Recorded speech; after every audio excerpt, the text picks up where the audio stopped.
synchronize our watches, just like the Air Force pilots, because 1 second represents 1 mile difference. That's why they have to synchronize the watches.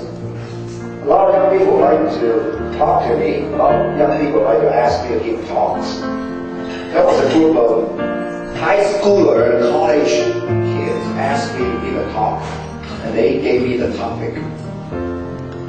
The topic was dating technique.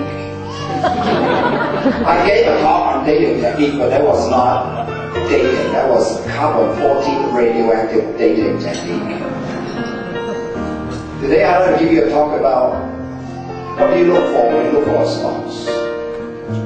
I have 4 children on my own. And my first daughter, my oldest daughter, when she was in UC Berkeley, the first year I told her, I said, the reason you go to school, do you know what the reasons are? And she said, the first reason is to learn. How to learn? I said, okay. And then she stopped. I said, the second reason is to look for a spouse. So I gave her the different criteria of looking for a spouse. What do you look for? I call it the ABC of your spouse. In the order, the appearance is very important. You know, there are 3 types of young girls in the world. One is the ordinary look. One is the really catch your attention. And another one, you don't want to look at her. So let me say that in Cantonese and Chinese, because it's 有3種女人，一種咧就係順眼，一種係搶眼，一種係刺眼。So it's your appearance, it's the way you look. That's important. When I was a freshman in school, actually I was in college freshman, and the song that was the first dance they did, the Latin dance, that was a song I learned in dormitories that I don't want to sing that song. I almost sang that out when you were dancing that. A lot of you female students, the first question they asked me is, what is your major? I said, shouldn't you know my name first? Because you guys know what my major was. Appearance. This is not a big deal. So appearance is number 1, that's what most everyone said. But you know Gladys. I know Gladys more than I know Harry. I have known her for since 2001, that's 7 years ago. We went to Alaska together for a bunch of young people. My wife was in them and Gladys was in them. You asked me, when did you go? We went to Fairbanks. Where is Fairbanks? Remember ABC News, Charles Gibson, when he interviewed the Republican B.B. Kennedy, the Alaska Governor Sarah Palin. It was in Fairbanks, and what was in the background was the Alaska pipe. We went to the pipeline. Remember that? That's the background. We learned about Gladys, about her behavior. Only in 2 weeks, I learned a lot about her because we chat in the evening until dark. But it was in June. There was no darkness in Alaska.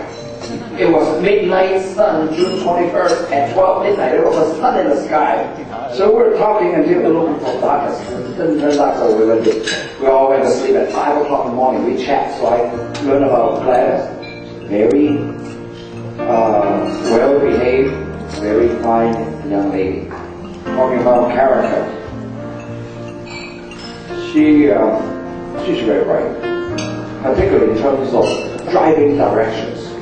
I drove several places with a very old truck. They gave us a truck, so we had around 6-7 people in there. And when I make a left turn or a right turn or something, I don't know which one, and she had to tell me she was practically the unlicensed navigator. That's her character. Very bright, good memory, and devotion. Devotion is devoted not only to yourself, to your friends, but to her Creator, which is God. I remember when she went and joined our structured missions in Alaska, she was between jobs. She was hesitating, should I spend my money buying plane tickets to go to Alaska when I was looking for a job, between jobs. And she decided the Lord God comes first. So the last words of encouragement I gave her was the last flight with a flight number, which I forgot what it was. I said the Lord will take good care of you, and you will find a job as soon as you go home. And truly, certainly, she found a job, and that's the place she met Harry. Oh God. Well, looks like Gladys.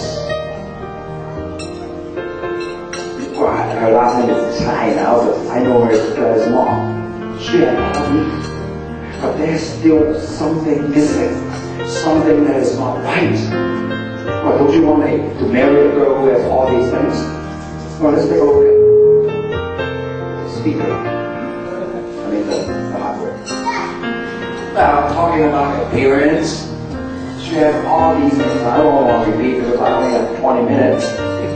And actually, beyond G, I did the A, B, C, E, F, G. I could go one step further. That's H, right?